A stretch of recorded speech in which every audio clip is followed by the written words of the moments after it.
hasta el final. Padre, muchas gracias. Tú has sido tan bueno hoy, Señor. Te damos gracias. Qué oportunidad, qué privilegio exponernos a las Escrituras una y otra vez. Gracias, Señor. Es porque nos amas así. Gracias porque tú estás tallando la imagen de tu Hijo en nuestras vidas. Gracias. Gracias porque tú nos estás conformando, oh Señor, a su imagen. Te damos gracias. Te pedimos que nos concedas tu gracia en esta tarde para poder continuar, oh Señor, con el programa, que tú puedas abrir nuestras mentes, que tú puedas abrir nuestros corazones para que podamos recibir la porción que tú tienes preparada para esta hora, para este momento. Permite que tu Espíritu Santo, Señor, pueda cautivarnos con tu palabra, que tu Espíritu Santo pueda traer, oh Señor, atención de tal manera que ningún pensamiento, Señor, nos desvíe de lo que tú nos quieres hablar. Concédeme de nuevo, Señor. Tu Espíritu Santo esté conmigo en mi debilidad. Te lo pido en el nombre de Jesús. Amén y amén. Así de pie, abra su Biblia al libro de 1 Samuel, capítulo 1.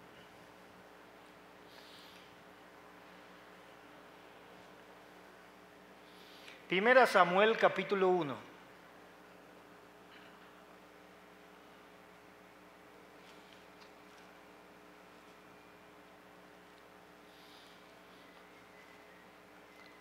Desde el versículo 1. Hubo un varón de Ramataim de Sofín, del monte de Efraín, que se llamaba Elcana, hijo de Jeroham, hijo de Eliú, hijo de Toú, hijo de Suf, efrateo. Y tenía él dos mujeres. El nombre de una era Ana y el de la otra Penina. Penina tenía hijos, mas Ana no los tenía. Y todos los años aquel varón subía de su ciudad para adorar y para ofrecer sacrificios a Jehová de los ejércitos en Silo, donde estaban dos hijos de Elí, Ofnid y Finés, sacerdote de Jehová. Y cuando llegaba el día en que Elcana ofrecía sacrificio, daba a Penina, su mujer, a todos sus hijos y a todas sus hijas, a cada uno su parte. Pero a Ana le daba una parte escogida, porque amaba a Ana, aunque Jehová no le había concedido tener hijos. Y su rival la irritaba, enojándola y entristeciéndola, porque Jehová no le había concedido tener hijos. Así hacía cada año cuando subía a la casa de Jehová. La irritaba así, por lo cual Ana lloraba y no comía. Y Elcana, su marido, le dijo: Ana, ¿por qué lloras? ¿Por qué no comes? ¿Y por qué está afligido tu corazón? ¿No te soy yo mejor que 10 hijos? Amén. Puede tomar asiento. Guiando nuestros hijos al conocimiento de Dios, o siendo instrumentos de Dios para guiar nuestros hijos a su conocimiento. Hace 2 años nosotros experimentamos la tribulación más difícil que hayamos podido vivir como escuela cristiana. 2 jóvenes de una misma familia murieron en un lapso de 3 meses. Laura y Andrés. Laura, en medio de la reunión de jóvenes, se desmaya y cae en seco y se da en un golpe en la cabeza que le deja sin conocimiento y posteriormente muere. Andrés, su hermano, pocos meses después, en la misma reunión de jóvenes, también se desmaya y recibe un golpe en la cabeza. Es internado en cuidados intensivos, pasa por un proceso de 4 operaciones y al final también muere. Son los únicos 2 hijos de esa familia. En 3 meses aproximadamente perdieron a sus 2 hijos. Hermanos míos, el tiempo que Dios nos ha dado con nuestros hijos es un tiempo limitado y nosotros no sabemos cuándo el Señor le va a poner término.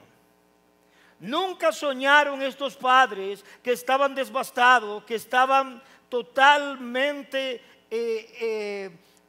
aturdidos, que tal episodio podía ocurrirles y que podía ocurrirle con sus 2 hijos, los 2 creyentes. Cada momento que Dios nos da con nuestros hijos es un momento estelar. Cada momento que Dios nos da con nuestros hijos es un momento importante. Debemos aprovecharlo como si fuera el último, porque no sabemos si será el último. Como empieza la catástrofe de Job es y un día. Y no sabemos si ese y un día, como pasó con Laura y con Andrés, pueda pasar a cualquiera de nuestros hijos. La vida es como un soplo. La despedida de nuestros hijos un día, como se despidieron esos padres, puede ser no temporal, sino una despedida eterna si nuestros hijos no conocen al Señor. Hijos que no son creyentes. Muchos padres tienen hijos que no son creyentes, que no aman al Señor. La salvación es del Señor. Pero nosotros somos llamados a aprovechar cada momento de nuestras vidas a fin de poder ser instrumentos para que nuestros hijos se acerquen a Dios. Esto debe llevarnos a la reflexión. No somos dueños de nuestros hijos. Dios no le pidió permiso a estos padres para tomar a sus hijos, porque en verdad no son sus hijos. Ellos solo eran mayordomos de sus hijos. Esto debe llevarnos a la reflexión. ¿Cómo estamos invirtiendo nuestro tiempo con nuestros hijos? Los padres, seamos conscientes o no lo seamos, nosotros transmitimos cada día nuestros valores, nuestras virtudes y también nuestros vicios a nuestros hijos. Aun cuando pensamos que no estamos transmitiendo, estamos transmitiendo. Todo el tiempo estamos transmitiendo algo. Hace un tiempo, una de las jóvenes que recibo en consejería vino porque su fe había sido conmovida. Y había sido conmovida de tal manera que ella se preguntaba si era razonable creer al Evangelio. Y la razón de que esta adolescente llegó a esta crisis es porque ella misma descubrió la doble vida de su padre. Ella descubrió que su padre le era infiel a su madre. Tenía la sospecha de que su padre le era infiel porque algunas cosas que el padre decía no cuadraban con lo que ella veía. Así que ella le puso un celular en su carro con un GPS escondido a su propio padre. El padre salió y luego ella la cuestionó, ¿dónde estabas?, etcétera. Y el padre mintió al respecto y ella supo por el GPS que le puso que su padre había mentido. Salió a la luz que su padre había tenido otra relación. Y esto devastó su fe, porque este hombre era un hombre que profesaba fe. ¿Cómo estamos modelando a nuestros hijos? más allá de la instrucción bíblica que le estamos dando, más allá de la liturgia eclesiástica en la que ellos están envueltos. ¿Cómo? ¿Y cómo podemos contribuir nosotros para que ellos puedan conocer a nuestro Señor? Aquí tenemos una historia, hermanos míos, que es un poco humillante para nosotros como hombre, porque estoy tomando como ejemplo a una mujer en vez de a un hombre. Una mujer que tiene un esposo, pero un esposo que está por un momento en el cuadro, pero que de repente es sacado de la película y no aparece más, solo ella y su hijo. Así que mira conmigo en esta hora. En primer lugar, modélale una paternidad, modélale una paternidad de integridad. Una paternidad de integridad. Que lo que tus palabras digan tenga eco en tu corazón y tenga eco en tus acciones. Modélale a tus hijos una paternidad de integridad. Este pasaje que nosotros acabamos de leer y toda la historia de Ana está lleno de gloria, pero está precedido por un contexto no tan glorioso. A mejor descripción de la condición espiritual del pueblo que tenemos aquí nos la da el capítulo 3, versículo 1. En aquellos días escaseaba la palabra del Señor. Por una parte tenemos a Elcana.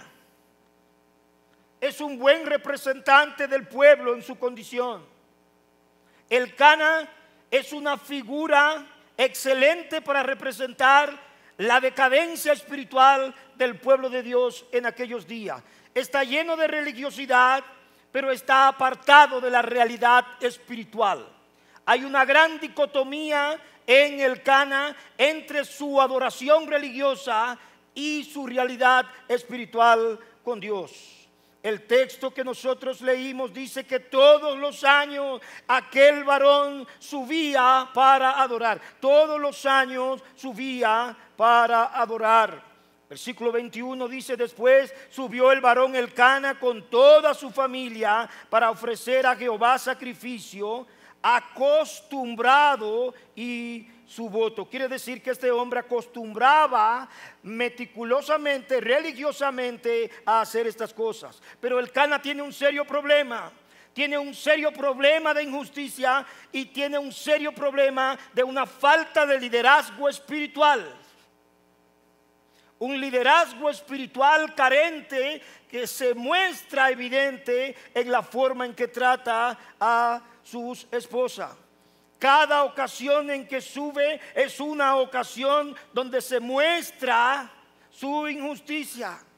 Es una oportunidad que manifiesta la realidad de su familia. Así hacía cada año. Hermanos míos, sin realidad espiritual en nuestras propias vidas, nunca impactaremos a nuestros hijos para la eternidad. Nunca lo haremos. Elcana no tiene realidad con Dios. No puede guiar a su esposa al Señor, la fuente que ella en verdad está necesitando. Él no puede guiarla al Señor, sino que la guía hacia Él mismo. ¿No te soy yo mejor que 10 hijos? Yo no sé cómo dicen aquí, pero allá en Santo Domingo decimos: este hombre es un león, él cree que está acabando, decimos allá. Quizás él se cree la última Coca-Cola del desierto. Yo te soy mejor que 10 hijos. Es decir, oye, pero tú estás casado con un tipazo. Sí. ¿Para qué tú quieres hijos? Elcana guía a su esposa hacia él. Sí. Conmigo tú te puedes saciar. Yo soy la fuente, mírame a mí. Yo te soy más que 10 hijos. Pero también el cuadro nos presenta a Elí y a sus hijos. Si usted mira conmigo el capítulo 2 y en el versículo 12, dice allí la escritura que los hijos de Elí eran hombres impíos y no tenían conocimiento del Señor. Elí y sus hijos representan la decadencia del liderazgo. Por una parte, con falta de integridad, por otra parte, con inmoralidad, y por otra parte, con ceguera espiritual y tolerancia e indulgencia. Esto es lo que representa aquí Elí y sus hijos. Pero nota con atención, porque los hijos de Elí ministraban en el templo, pero no conocían a Dios. Antes son definidos como hombres impíos.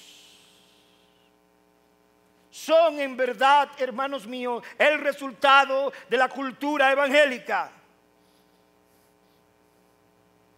no de la convicción espiritual y de la regeneración que el Espíritu Santo puede hacer en nuestros hijos. Son ministros en el templo, pero no conocen a Dios.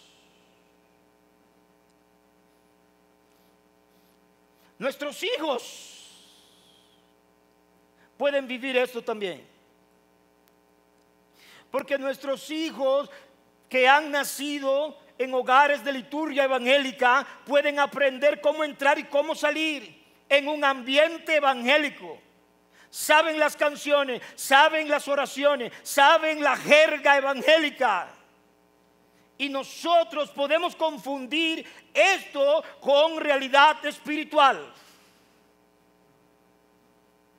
Hay que tener cuidado de esto, de que nuestros hijos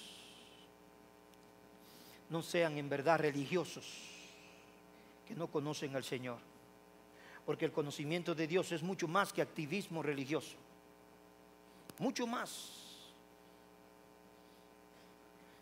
más que llamarnos evangélicos. Este mes tuvimos allá una conferencia de apologética. Y una de las cosas que me llamaron la atención en esta conferencia apologética son las estadísticas que muestran cómo se apartan de la fe los muchachos cuando salen de secundaria y entran a la universidad. Pero estas estadísticas chocan, ¿sí?, con mi teología, chocan, porque el problema no es que los muchachos se apartan de la fe porque nosotros no le estamos dando verdadera apología en nuestra iglesia o en nuestros colegios cristianos. Es que en verdad nuestros muchachos no han conocido a Dios. Y cuando se enfrentan al contexto fuera de su casa, fuera de la fe de sus padres, entonces se muestra lo que en verdad hay en ellos. Esto, haciendo un paréntesis, que yo soy de los que creo que debemos enseñarle apologética a nuestros hijos, y mucha. Pero aquí miramos a Elcana, tenemos a Elí, tenemos sus hijos. Elí se mueve por instinto, por su experiencia, ya ha perdido la dirección del Señor, no tiene discernimiento, no tiene liderazgo para someter a sus hijos o guiarlos a Dios, ni aún para estorbarlos en su pecado. Hermanos, si hay algo en que nosotros debemos ser instrumentos de Dios, es en estorbar a nuestros hijos en su pecado. No para ser indulgentes con ellos, sino para estorbarlo en su pecado. Capítulo 3 del mismo libro, versículo 13 dice: porque sus hijos han blasfemado a Dios y Él no los ha estorbado. Y qué triste final tuvo esta familia, porque el versículo 30 del capítulo 2, Dios los desecha y dice: yo había dicho que tu casa y la casa de tu padre andarían delante de mí perpetuamente, mas ahora ha dicho el Señor: yo nunca tal haga, porque yo honraré a los que me honran y los que me desprecian serán tenidos en poco. Pero hermanos, dentro de ese cuadro lúgubre que hemos visto, aparece Ana y Samuel. En medio de todo este panorama, Ana y Samuel nos muestran la esperanza, el nuevo comienzo de un pueblo descarriado. Pero ¿dónde está Elcana? la cabeza de esa casa, no aparece. Ha salido del escenario. Y hermanos míos, esto no es en verdad la realidad de muchos hogares en Latinoamérica.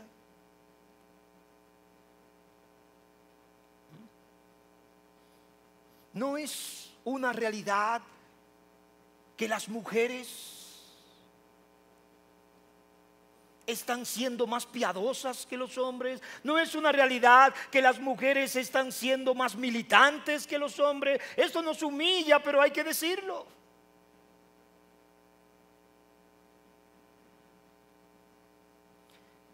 Yo le doy gloria a Dios por este evento de hombres tan concurrido. Pero cuando nosotros hacemos en la iglesia un evento de mujeres, no hay un solo asiento disponible. Pero cuando hacemos uno de hombres, podemos regalar las boletas.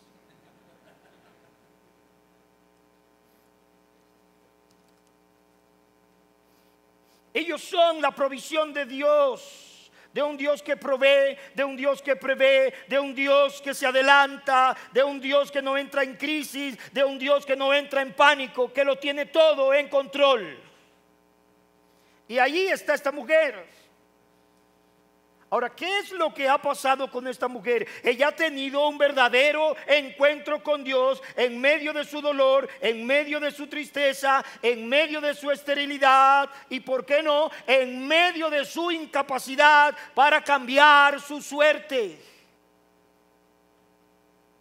Ella se da cuenta que su único refugio es el Señor y comienza a ser atraída por el Señor y a tener una relación con el Señor y no con los ritos como su esposo. Gloria a Dios por los hombres y por las mujeres que tienen una realidad con Dios que puede traspasar la apariencia. Una realidad como esta. Un encuentro verdadero con Cristo que transforma y que puede ser percibido y tocado por sus hijos. No podemos guiar a nuestros hijos más allá de donde nosotros hemos llegado, hermanos míos. No podemos guiarlo más allá de donde tú has llegado. Si tú no estás creciendo, no podrás guiar a tus hijos más allá de tu crecimiento. Así que, si hay una dualidad, si estamos ministrando por una parte y por otra se está mostrando un hueco en nuestras vidas, entonces nuestros hijos serán estorbados. Pero si hay integridad y nuestros hijos ven que nuestras palabras se plasman en nuestros hechos, ellos pueden estar siendo guiados al conocimiento del Dios que nosotros seguimos. Modele una paternidad que se gloríe en Dios.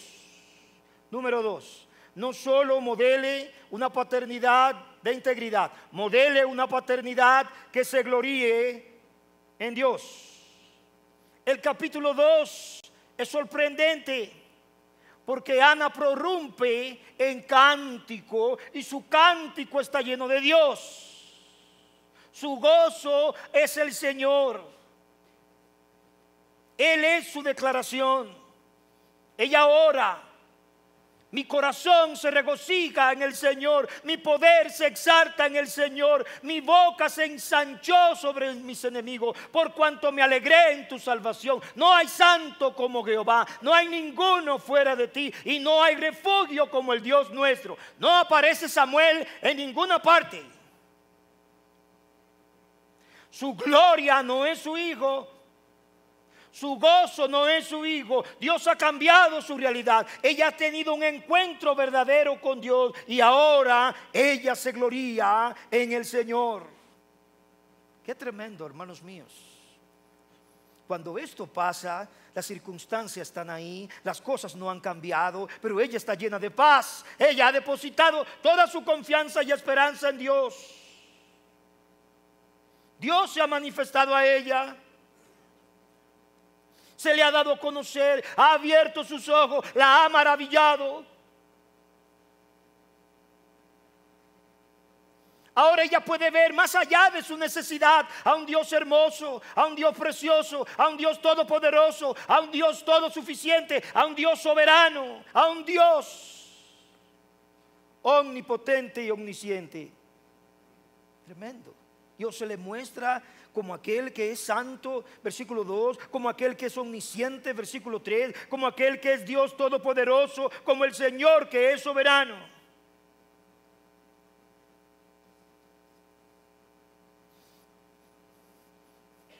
Y yo digo, ¿y dónde es que se metió el marido este?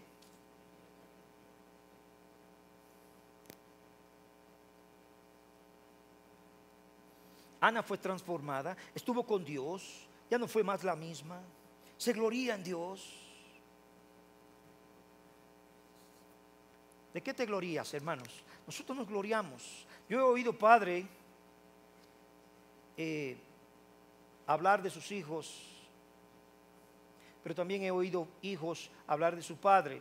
Pero cada uno de nosotros confrontado con esto. ¿En qué nos gloriamos? ¿Por qué cosas te alabas?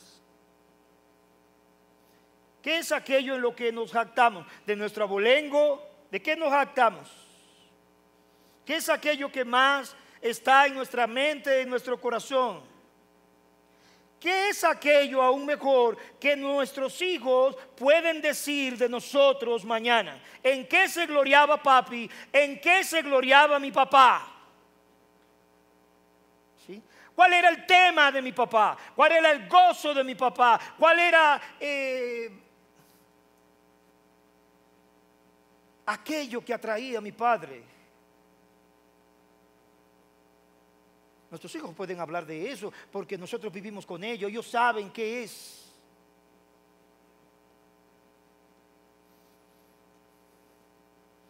Quizás algunos hijos puedan decir que sus padres se gloriaban de la iglesia en la que asistían, o que se gloriaban de sus ministerios, o que se gloriaban de su profesión. No lo sé, pero ¿de qué cosa nos gloriamos respecto a nuestros hijos? Que son hermosos quizás, nos gloriamos que son hermosos, que son inteligentes, que son obedientes, que son sobresalientes. ¿De qué nos gloriamos respecto a nuestros hijos? Que son fuertes, que tienen talento, que tienen futuro.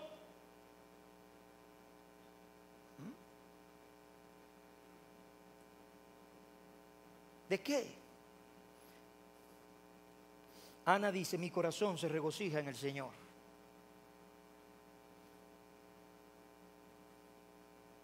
Mi corazón se regocija en el Señor. Hermanos, nosotros no somos los responsables de escribir la historia de nuestros hijos. Dios la está escribiendo, no nosotros.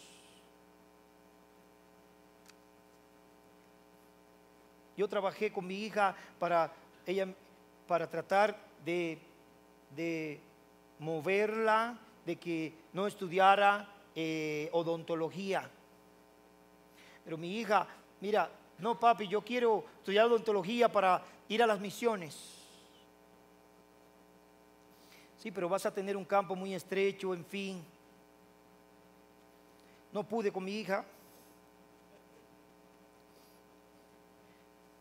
Pero yo no estaba persuadido que mi hija debía estudiar esto. Mi hija fue un año a Word of Life, Palabra de Vida en Tampa, y allí lo que yo no pude hacer, lo hizo el Señor. Y ella me llamó desde el mismo lugar. Papi, quiero ser consejera bíblica. Yo no lo podía creer. Y estaba llorando. Dice que tuvo una consejería aún con la persona. Y todo su cuadro cambió. Ahora quería ser consejera bíblica. Y está perfilándose para eso. Pero al final no sabemos lo que Dios va a hacer con la vida de nuestros hijos. No sabemos. Están en las manos del Señor.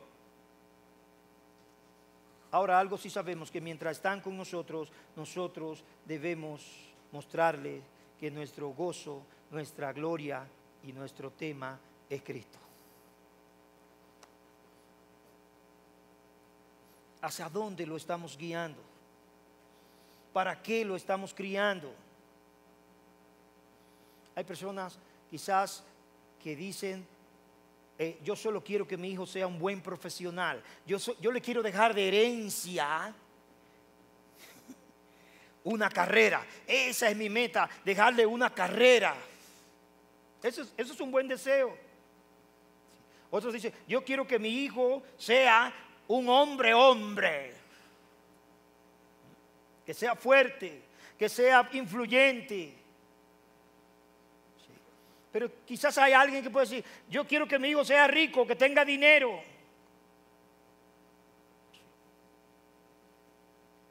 O yo quiero que mi hijo sea un muchacho honesto, bien portado. En fin, todas estas aspiraciones son buenas, pero ¿acaso son la excelencia? ¿Traspasan esas aspiraciones lo temporal? ¿Cuál es el mayor legado que nosotros le vamos a dejar a nuestros hijos? ¿Qué significa Cristo para nosotros? Jeremías capítulo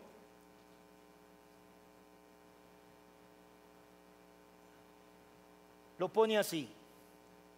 Así dice Jehová: no se alabe el sabio en su sabiduría, ni en su valentía se alabe el valiente, ni el rico se alabe en su riqueza, mas alabes en esto el que se hubiere de alabar, en entenderme y conocerme, que yo soy Dios, que hago misericordia, juicio y justicia en la tierra, porque estas cosas quiero, dice el Señor, porque estas cosas quiero, dice el Señor. El conocimiento de nuestro Dios es en verdad la verdadera gloria.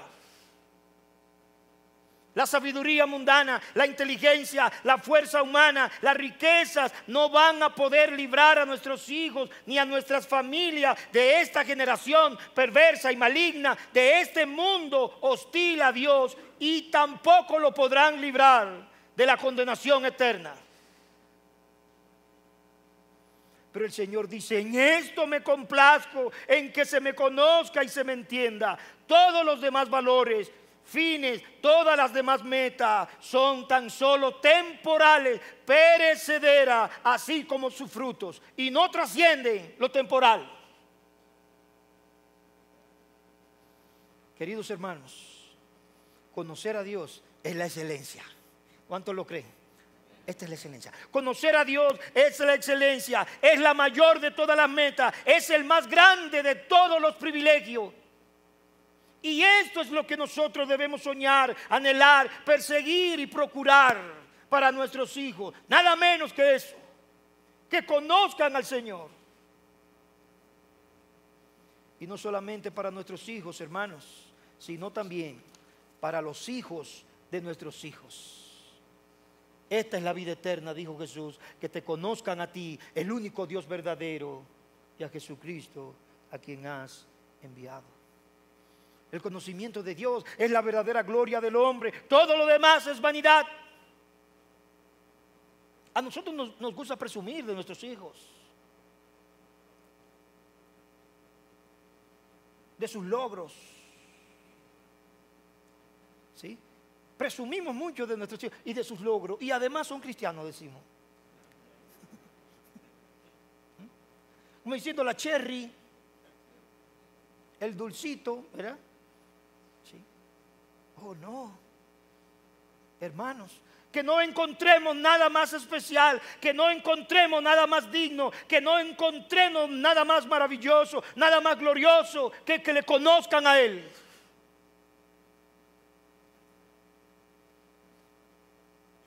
Un conocimiento, hermanos míos, que traspase lo intelectual, que no va más allá de lo intelectual, que captura el corazón, que influye y que afecta toda su vida, porque el conocimiento de Dios es transformador, es santificador. Esto es lo que queremos para ellos. Y todo nuestro clamor y toda nuestra oración debe apuntar ahí. Especialmente. El conocimiento de Dios lo supera todo. Está por encima de cualquier otro asunto.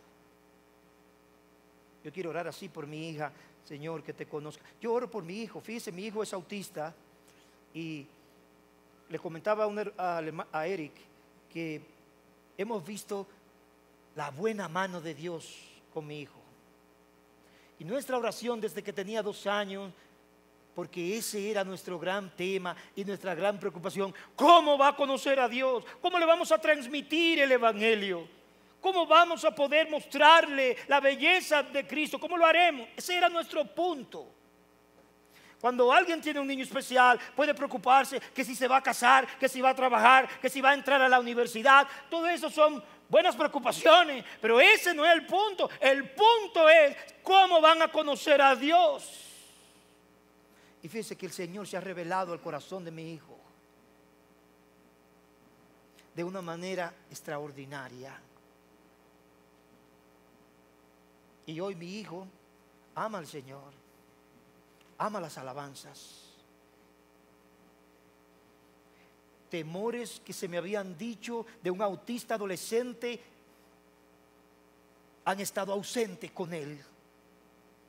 Porque el Señor lo ha cambiado, el Señor lo ha redimido, el Señor ha tomado su corazón. Y esto ha sido obra de Dios y de su gracia plenamente. Pero yo estoy feliz. A mí no me preocupa si se va a casar, si va a ir a la universidad. Esa no es mi preocupación. Pero tengo una gran satisfacción. Mi hijo estará con el Señor por toda la eternidad. Hermanos, ahora,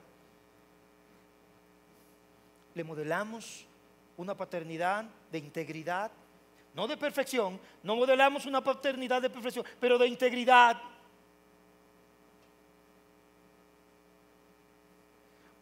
Le modelamos que nuestra gloria es Cristo, que trabajamos para traer el alimento a la casa, para sostener a la casa, pero que el trabajo no es nuestra prioridad, no es nuestro todo. Él es nuestro todo. Estamos desafiados para modelar eso y necesitamos gracia para poder hacerlo. ¿Cuántos necesitan gracia para esto? Señor, enséñanos a vivir de tal manera. Enséñanos que no haya doblez en nuestras vidas. Pero por último, ese conocimiento de Dios, y en esto debemos ocuparnos siempre, debemos transferirlo. Debe ser transferido. Tenemos que maravillarlos con nuestro Dios. Hermanos, maravillarlo con nuestro Dios va más allá de un devocional, va más allá de un altar familiar, va más allá de una lectura bíblica. Maravillarlo con nuestro Dios, como en el Salmo 78 nos muestra el salmista. Necesitamos fidelidad y la sabiduría para poder transferir a nuestros hijos y a la próxima generación el conocimiento de nuestro gran Dios, que nos ha salvado, que nos ha rescatado de nuestra vana manera de vivir, que nos ha dado un nuevo comienzo. Nuestros hijos deben ser maravillados por este Dios de mi padre, por este Dios de mi madre. Deben ser maravillados por esto. Sí. Este es el legado que nosotros debemos dejarle a nuestros hijos. Nuestro legado no se trata de nosotros. Hay padres que dicen, yo solo quiero que no me olviden. Sí, que no me olviden.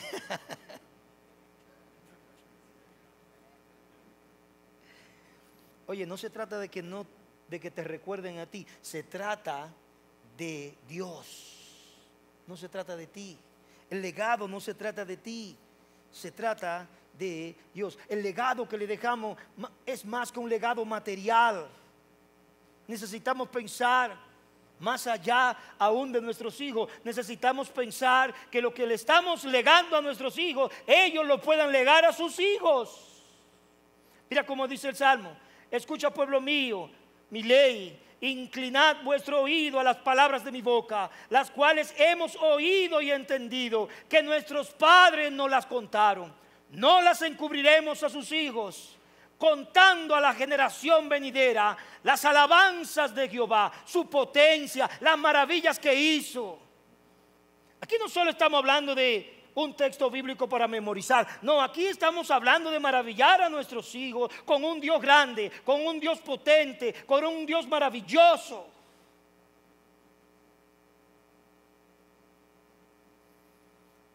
Y Él quiere que miremos más allá de nuestra generación, que lo miremos desde ya. Sí. El texto dice: Él estableció testimonio en Jacob y puso ley en Israel, la cual mandó a nuestros padres que la notificasen a sus hijos, para que lo sepa, ¿qué? La generación venidera y los hijos que nacerán, y los que se levantarán lo cuenten a sus hijos, a fin de que pongan en Dios, ¿qué? Su confianza.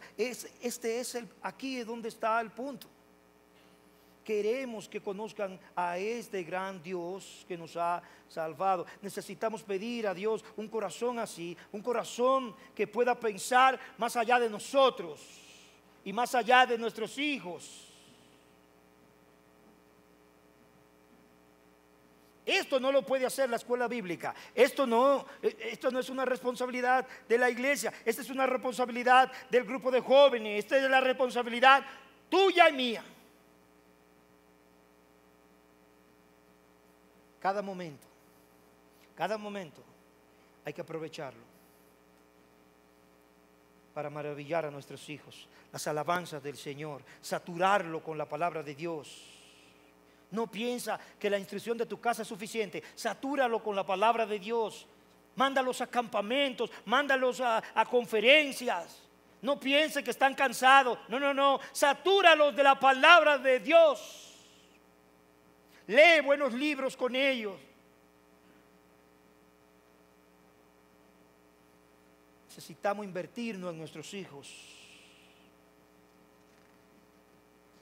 Si nosotros faltamos, ¿seguirán nuestros hijos amando al Señor?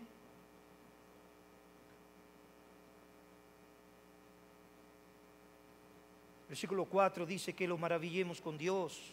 Noten, dice, esto no lo podemos encubrir. Hay que contarlo.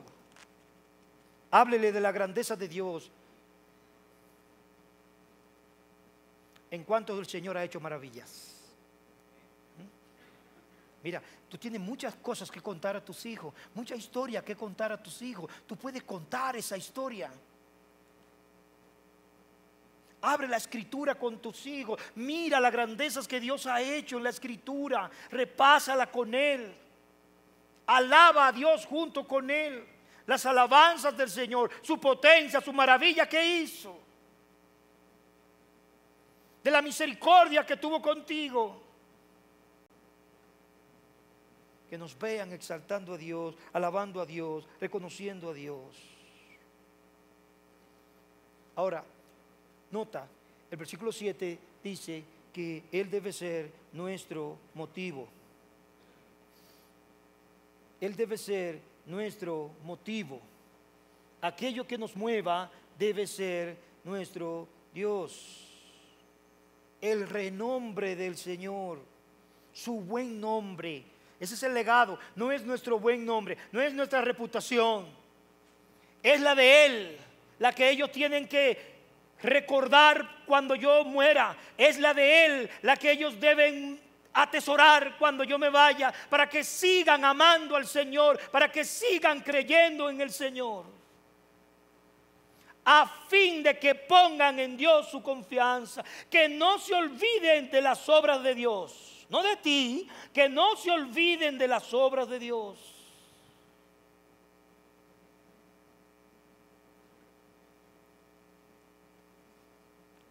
Que Dios pueda hacer esto con nosotros. Esto es más grande que cualquier herencia millonaria que podamos dejar a nuestros hijos, una cuenta bancaria, su universidad paga. hay que ser intencionales con esto. Intencionales. Hay que ser intencionales. Esta niña vio su fe quebrantarse. Dudó de que el evangelio tuviera en verdad poder para cambiar por la conducta de su padre.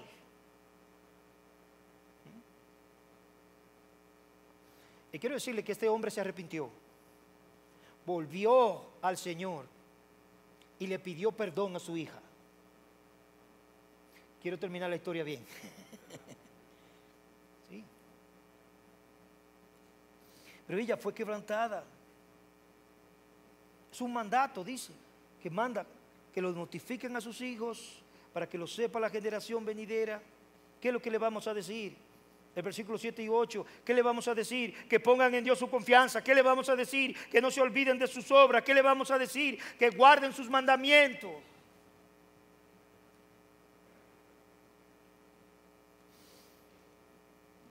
Busquemos que la fidelidad sea en verdad nuestro objetivo principal. Que no sean,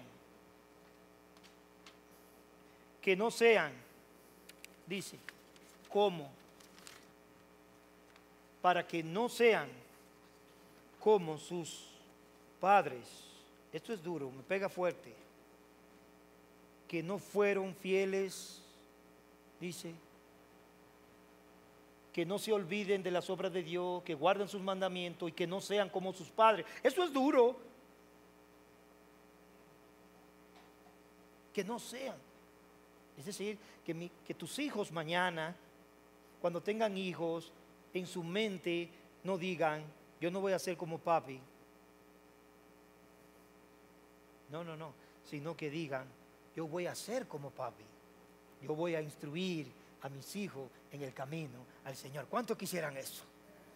¿Sí? Yo voy a imitar a mi padre, ¿sí? Amando al Señor. Yo voy a imitarlo.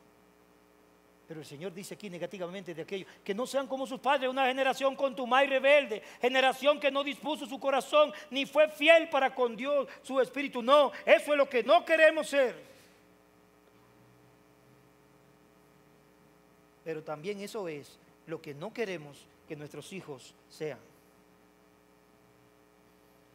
¿Cómo queremos que nuestros hijos nos describan a nosotros? ¿Como famosos, como sabios o como fieles? Necesitamos gracia, hermanos, para vivir de esta manera.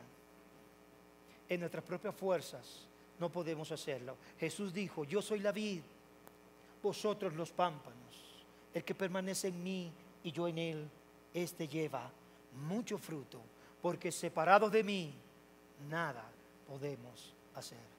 Vamos a orar. Padre, nosotros sabemos que esta palabra en nuestras propias fuerzas jamás podemos vivirla. Pero Señor, aspiramos, anhelamos, queremos con todas nuestras fuerzas vivir de esta manera. No queremos ser como el Cana en nuestras casas.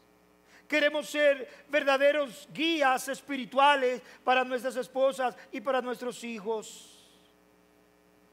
No queremos ser como Elí y como sus hijos. No queremos ser padres indulgentes. No queremos esto, Señor. Queremos amarte a ti, honrarte a ti, oh Señor. Queremos vivir de esta manera. Ayúdanos, Padre. Derrama gracia, concédenos gracia de tal manera que podamos vernos trillar por esta senda. Maravíllanos, Señor. Abre nuestros ojos para que podamos contemplar tu belleza, tu hermosura, tu valía, como lo abriste a Ana. Hazlo conmigo, Padre. Hazlo con cada hombre que está aquí en esta tarde. por favor, Señor, que podamos entender que tú te glorías en que te conozcamos. Atráenos a nosotros para que nosotros te conozcamos cada día más y podamos traspasar esto a nuestros hijos. Hazlo, Señor. Perdona nuestros pecados si hemos sido infieles. Perdona nuestras faltas y ayúdanos, porque te lo pedimos en el nombre maravilloso de nuestro Salvador y Señor Jesucristo. Amén y amén. Señor nos bendiga, hermanos.